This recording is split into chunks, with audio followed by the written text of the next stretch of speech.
Hello everyone. I am the storyteller.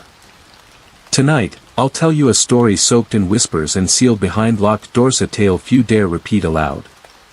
It began the day Daniel took a simple bartending job at a strange little restaurant called Ophelia's. Just food, drinks, and a few odd house rules, they said. But when the sun dipped behind the city skyline and the first black card slid across the counter, Daniel learned that some rules aren't written for show, they're written in blood. Relax, let the low hum of neon lights and the distant clink of glasses lull you in, and discover what happens when a bar for monsters decides which patrons walk out and which never leave. Working at Ophelia's wasn't all that bad. Behind the gimmick, it was more or less just like any other restaurant I'd worked in. I've heard a lot of people call it Doth Hooters, although I don't really think that's the best comparison. They paid us well and they treated us well, so there wasn't really much else I could realistically ask for. Honestly, if it wasn't for the VIP bar and their weird set of rules, I'd have said there was nothing even remotely special about Ophelia's. But there's the rub, right? The VIP bar and the rules surrounding it. On my first day working there, the owner himself sat me down to go over the rules, and they made it pretty clear that they took these things seriously. They're mostly there for both guidance and as a precaution, he said. Corporate really pushes us to make sure they're enforced. So just try to keep them in mind when you're on shift. I know that some of them may seem a little absurd, but I promise you, they're there for a reason. I told him that I understood and assured him I'd do everything I could to follow the rules. And I meant it even if I wasn't entirely sure why they needed to exist in the first place. So what are the rules for working at Ophelia's? I'll tell you. Lord knows, I've read them over so many times that I know them by heart. They were posted in the kitchen, behind the bar and by the employee lockers, so it was hard to go anywhere without being reminded of them. 1. If a guest presents a black card, it must be taken to the bar and scanned. If the card is approved by our system, lead them to the VIP bar, which can be accessed through an unmarked door in the back of the restaurant. 2. If the card is not approved, notify the management immediately, but do not notify the guest and do not engage in conversation with the guest. No new guests may be seated until the unapproved guest has been dealt with. Please see lockdown and evacuation procedures for instructions in the event of an escalation. 3. Please review the lockdown and evacuation procedures regularly. The safety of our staff and guests is our top priority. Be familiar with the emergency exits and safe zones. 4. Only employees with a violet lanyard, ID badge, are to be allowed access to the VIP bar. 5. Wait staff are not to follow guests into the VIP bar even if invited. If a guest invites a staff member into the VIP bar, they are to refuse and report the incident to management. 6. Neither the VIP bar nor the policies surrounding the VIP bar are to be discussed with outside parties. Violation of this rule will result in termination. 7. While on shift, you will be given a name to use. The name you are given must be used at all times while inside the restaurant. Do not tell customers your real name under any circumstances. 8. For your safety, do not make direct eye contact with guests, especially if they have presented you with a black card. 9. If any guest requests to meet up with you outside of work, or asks for your real name, you are to decline. If the guest persists, call management. 10. If you suspect a guest has followed you outside of work, inform the management ASAP. They will decide whether the police need to be contacted, or if the problem should be dealt with via another avenue. Do not contact the police yourself. Like I said, the rules were weird. No eye contact, using fake names, being encouraged to report incidents to the management instead of contacting the police, it all seemed a little suspicious. Then there was the whole set of rules regarding the VIP bar. They weren't joking about taking them seriously either. I'd seen the head waitress, Persephone, tear some girls a new one for flirting with customers or using their real names in the restaurant. I'd even seen her fire people on the spot. One girl was let go when she posted a picture of the rules online, and one of the bartenders who'd started around the same time I had, lost his job after trying to sneak into the VIP bar. Persephone wasn't necessarily someone I'd describe as strict. If anything, she was pretty easygoing most of the time. But when it came to the rules, there was no room for debate, with either her or the management. Speaking of the VIP bar, I didn't really know what went on down there, and neither did most of the other employees, but we had our suspicions. Mainly, that there was something illegal going on down there. Although speculation on exactly what, ranged from a Breaking Bad-style drug lab to human trafficking. Tamer theories suggested that it was just a meeting place for some shady characters, or a harmless speakeasy that marketed itself by being exclusive. Either way, most of us had no idea what was down there, and the few of us who did, never talked about it. Despite the secrecy, I personally figured that whatever was going on in the VIP bar wasn't anything illegal. Every Ophelia's had one, and they couldn't all be drug labs. Plus most of the handful of staff members that did have access to the VIP bar were bartenders. So that at least implied that there was an actual bar down there. Either way, I never questioned any of it that much. The regular bar work paid pretty well, and the police had never showed up to investigate, so there was at least an implication that whatever was going on down there was fully above board. I was curious about the VIP bar, sure. But I didn't really think about it that much, and it rarely affected my day-to-day work. A few times a day, a customer would come in with a black card and I'd scan it. When it came back, approved, and they always did, I'd show them to the door, they'd scan their card and go downstairs. Usually they'd come back up in an hour or so, although if they were too drunk or too rowdy, the bouncer downstairs would turn them away. I'd never actually seen the downstairs bouncer, but I was told that we had one. The black card customers never really stood out to me in any meaningful way. They just seemed like regular people, going about their business. Sometimes they'd come in groups, sometimes they'd come alone, sometimes they'd eat before showing their card to go downstairs, and sometimes they'd eat after. There were some faces I learned to recognize as regular black card customers, and during the brief conversations I had with some of them as they got a drink at the bar, they not only seemed pretty nice. They seemed normal. They weren't shady, they never acted like they were hiding anything or like what went on in the bar down there was some big secret. They just seemed normal, and I think that's a big part of why I didn't question what was going on down in the VIP bar. There truly didn't seem to be anything that off about it. The mystery didn't seem important or even like much of a mystery. It was weird, but the entire freaking restaurant was weird. They paid well, nothing seemed shady, I didn't question it, and everything was fine. And then Hector showed up. Hector Volume 6 looked to be in his mid-50s. He had graying hair, tan, leathery skin, and a sort of weathered look to him, although his physique was damn near godlike. I could see his arms under his t-shirt, and it was pretty clear that he hadn't missed a lot of days at the gym. He wasn't a regular.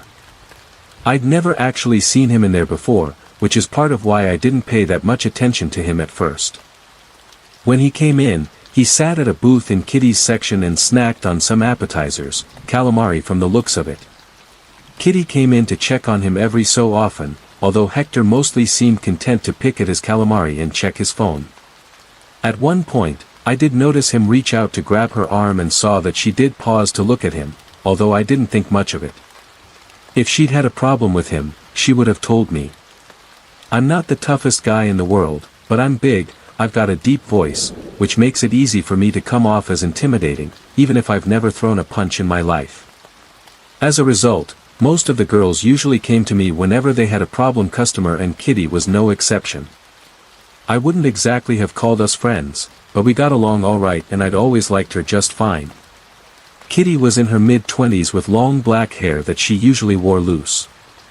She was a good-looking woman, and I'd had to step in a few times before when some drunk customer had confused customer service with a smile for flirting and gotten upset when she'd politely declined their advances.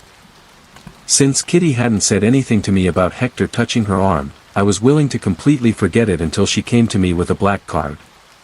"This is from the gentleman at 17, she said. I nodded and took the card from her before taking it over to the computer at the far side of the bar. The black card had a picture of the owner as well as his name, Hector Volume 6, although any information aside from that was scarce.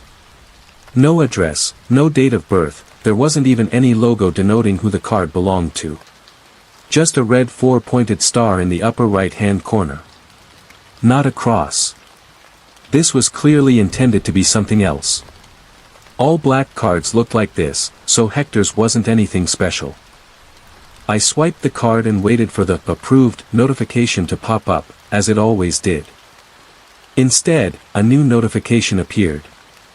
Declined. Please contact management. My brow furrowed and I looked over toward Hector. He was staring at the bar and I made a point not to make direct eye contact as I swiped the card a second time. Declined. Please contact management.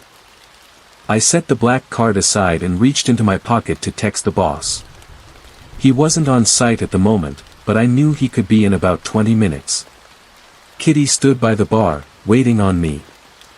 Everything okay, Daniel? She asked.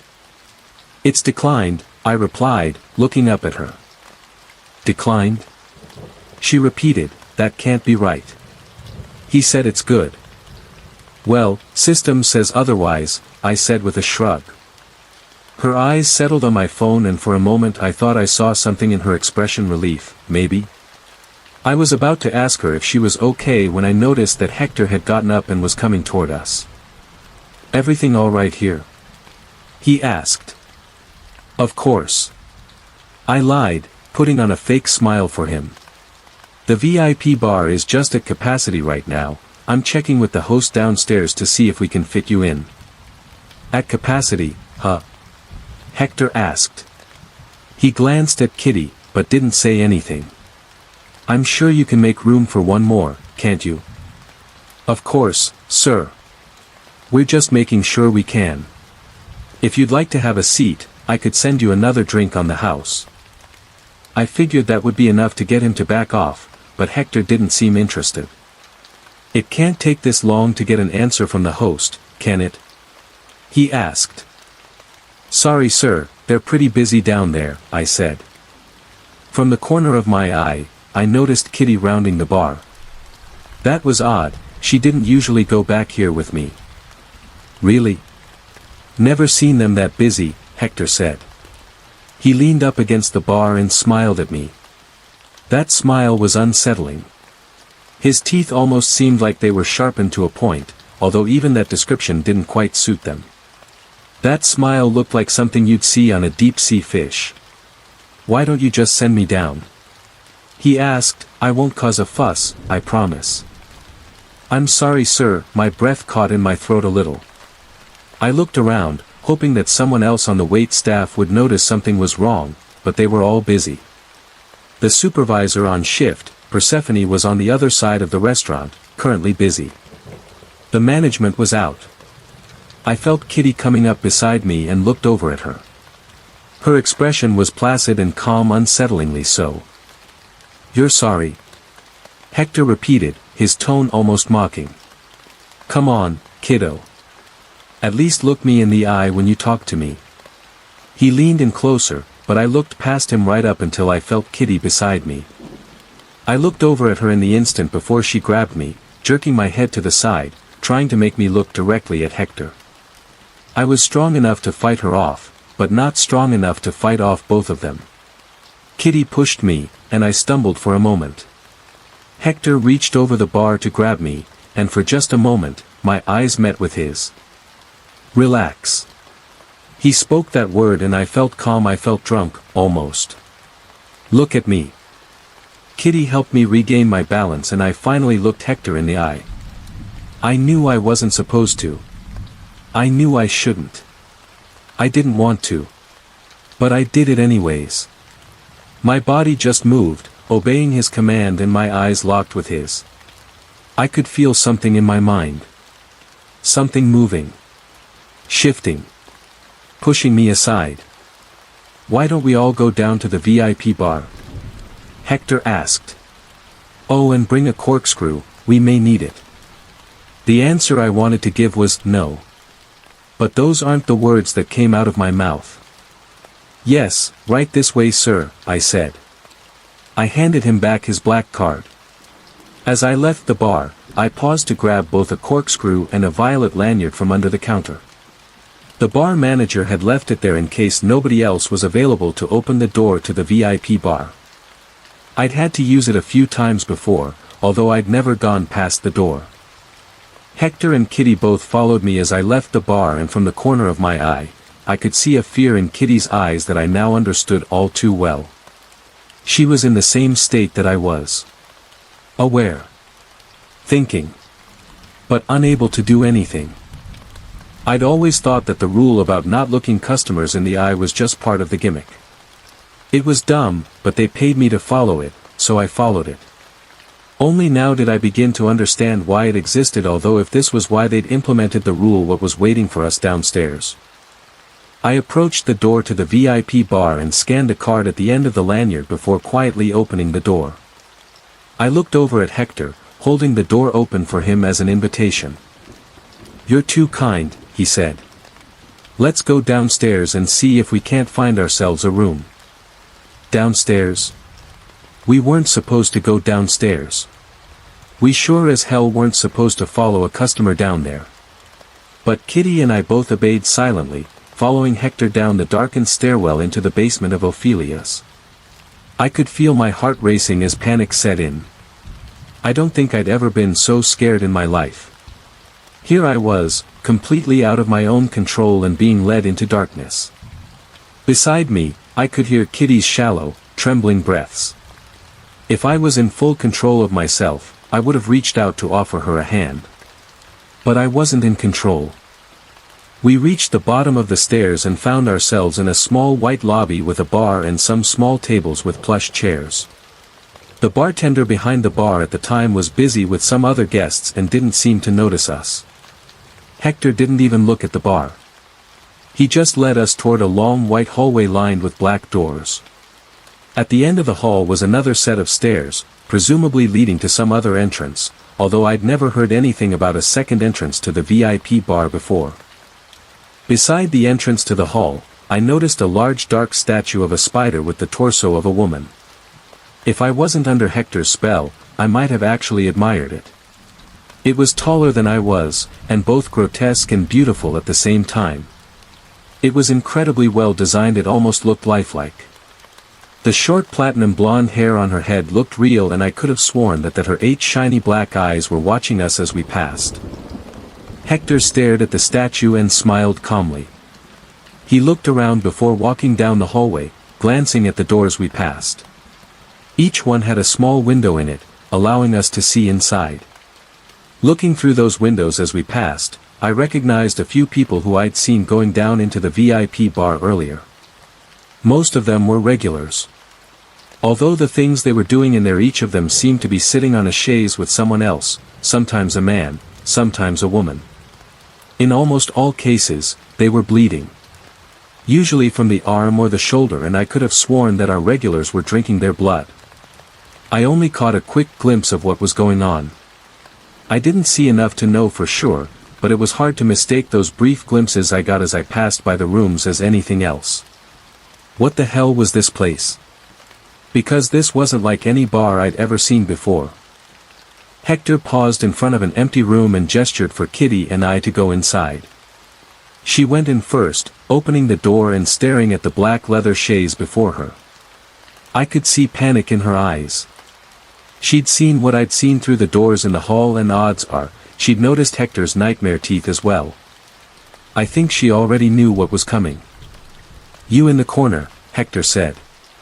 "But you," he turned Kitty around to look into her eyes. He regarded her with an uncomfortable hunger, and I could see her trembling in fear.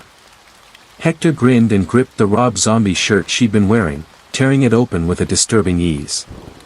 Kitty didn't make a sound, but I could see the tears in her eyes as he tossed her ruined shirt aside, leaving her in nothing but a bra and shorts. "On the chaise," Hector said, and Kitty obediently turned to sit down on it. Hector approached her, pausing to sniff her hair as he sat down beside her.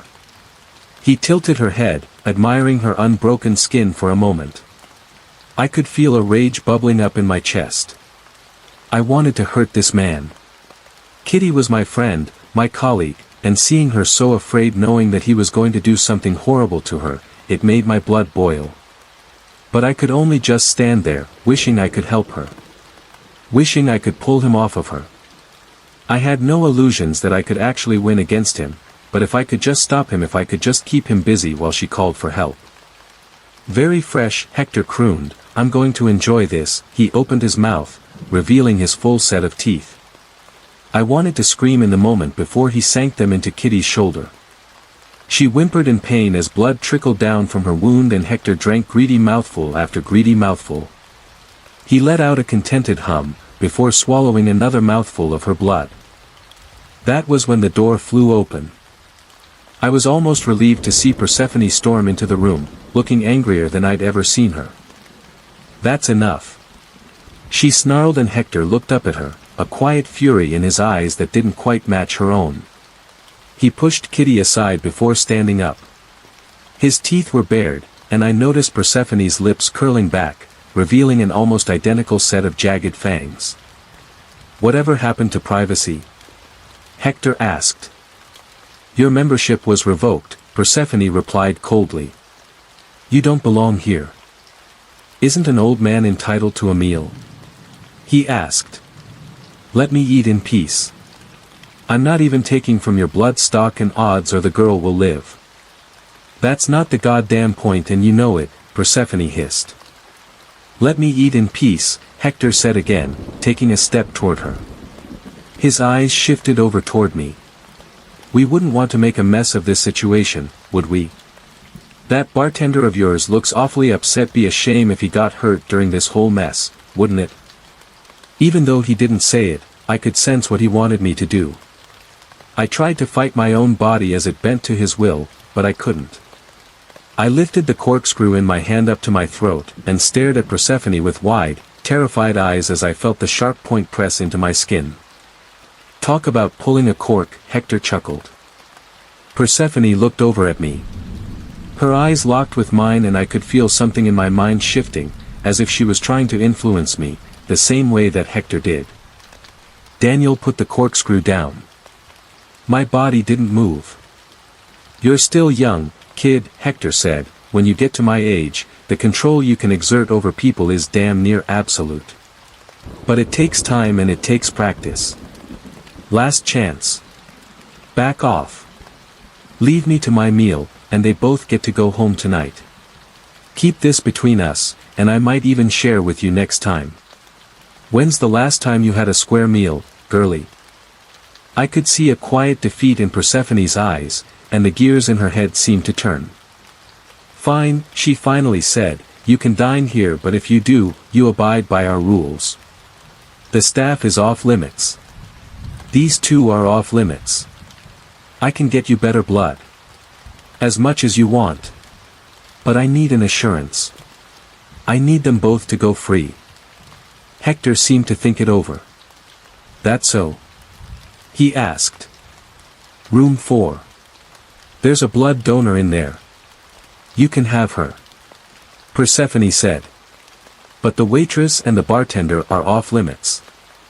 Hector huffed, before looking over at Kitty. Go, he said, and she immediately ran to Persephone's side. Tears steamed down her cheeks as she pressed a hand to her wound. Persephone grabbed her, holding her tight as she glared at Hector. Daniel next, she said. When we get to room 4, Hector replied. Tell you what, wait outside the door for me. He looked over at me next. Keep that corkscrew where it is and go outside with them. I'll follow. Persephone quietly escorted Kitty through the door, and once they were through, my legs carried me out behind them. Hector watched us go, before speaking to me again. Who else is out there with you? He asked. And no one, I replied. It was just myself, Persephone and Kitty in the otherwise empty hall. Where's the spider? I looked down the hallway. The spider statue that had been in the lobby was gone. I opened my mouth to answer that I didn't know, although before the words left my mouth, I saw it. Only now, it was on the ceiling. Right above the door. Hector saw the look on my face. He followed my eyes, and though he couldn't see what was waiting for him, he still knew it was there. You think you're clever, don't you? He hissed. Daniel, kill yourself. My heart skipped a beat in my chest as I moved to drive the corkscrew into my throat. Then I felt something slamming into me. Kitty tackled me to the ground, grabbing me by the wrist to force the corkscrew away from my neck. Persephone grabbed me as well. In one fluid motion, I saw the spider on the roof move. They darted into the room and I saw Hector stare up at them with a quiet acceptance in the moment before their talons tore into his flesh. One moment he was there, the next he was gone, snatched off the ground and wrapped in silk. He didn't even scream. But I could feel whatever influence he had fading from my mind as I regained control. Daniel, are you alright? Persephone asked as I hurled the corkscrew aside. My hands were shaking. There was a small cut on my neck but otherwise I was fine. I nodded. She took a look at the cut on my neck before finally helping me up and going to attend to Kitty's wound. While she did that, I found myself staring up at the ceiling of the room we'd been in. Hector was fully encased in webbing now, and I watched as the spider on the ceiling secured their work. I wasn't sure if he was alive or dead and honestly I didn't really care. If he was still alive odds are he wouldn't be for much longer. After Hector was gone, Kitty and I had a very, very long conversation with Persephone about exactly what the hell had just happened. A conversation that I admittedly still haven't fully processed. It feels a little dismissive to say, we talked it out and everything turned out fine. But in a lot of ways, that's exactly what happened. Kitty and I were both paid a considerable bonus for our troubles and she ended up quitting a couple of weeks later. I don't blame her for that. We haven't stayed in touch, but I think about her sometimes and I hope she's doing okay. As for me, I got my own violet lanyard. I already know what's down in the VIP bar, so I might as well do some work down there too. I'm not complaining, the tips down there are fantastic. You know, of all the things that people suggested that the VIP bar might be, I never would have considered the possibility that it was a bar where vampires and other fae who drink blood could feed off of willing prey. Although in hindsight, that does explain a lot. Once you realize that the rules exist to protect the staff from any bad actors who might visit the restaurant looking for blood, they actually do make a lot more sense. Of course only those in good standing with the organization that runs Ophelia's get to feed there, hence the need for the black cards. Apparently, Hector had fallen out of the organization's good graces. I can't for the life of me imagine why. I'm still not sure what he hoped to gain by showing up here and causing a scene like that. Maybe he was just that desperate. Maybe he thought he could stick it to the powers that be. Maybe this was all just an elaborate suicide attempt. Who's to say? Either way, the management has taken steps to ensure that this kind of mess never happens again. There've been some adjustments to the rules. Now if we have a problem guest, instead of just messaging them, we also message Persephone and we message Brenda downstairs. Brenda is the name of the giant nightmare spider woman in the basement.